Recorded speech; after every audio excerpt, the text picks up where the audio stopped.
that because of the nature of the U.S. Naval Base before that, they needed it to be highly secured. A big portion of our ecosystem was protected, especially our forest and our bay. So therefore, when the base pulled out in 1992, we were left with an environment with a very high biodiversity. In fact, the Subic Forest is one of the last remaining lowland dipterocarp forest in Luzon. So, ma'am, may tanong ko, what is the most important thing, no? Why are we protecting the biodiversity, especially here in Subic, dito sa area ninyo? Bakit po ba napaka-importante ito?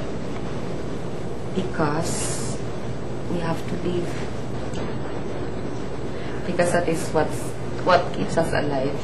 If we don't protect the biodiversity, I mean, we are part of it. As human beings, we are part of the ecology, the web of life.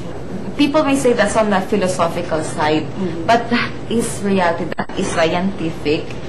And also because here in Subic, it's one of the attractions of Subic. Aside from Subic being an industrial area, you know, it's also a tourism area, an area where you can have ecotourism.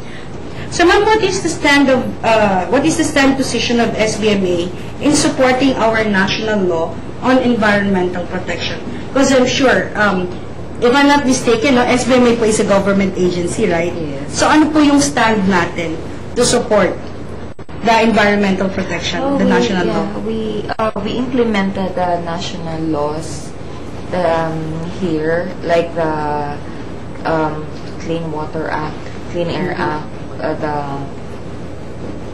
technicals like the RA 6969 or the hazardous waste, the law on hazardous waste, the Ecological Solid Waste Management Act. Ini-implement natin yan dito sa SBMA, and more than the implementation of the laws, we also have a program. The program is we classify our rivers, and our classification is class B. It's something technical, meaning it should be suited for recreation. Yung lower portion, the upper portion, or the upstream should be suited for drinking water. And for the bay, ganun din. And our vision, we call it the 2020 vision for the Subic waters. Perfect vision. 2020 meaning by the year 2020, yung mga katubigan dito sa loob ng Subic Bay ay sana ay swimmable and fishable.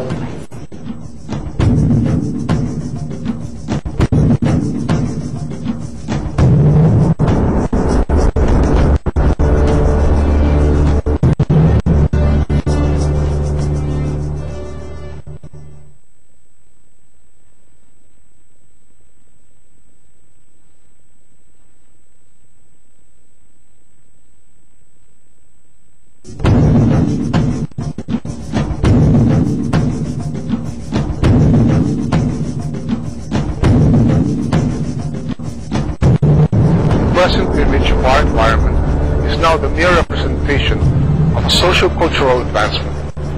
And as part of this natural world, our task to preserve and uphold an enriched environment is what defines the real essence of achieving a sensible development. Thanks for watching. Until next week, join us again as we take another journey in rediscovering the visions that awaits our Mother Earth, only here on Mundo.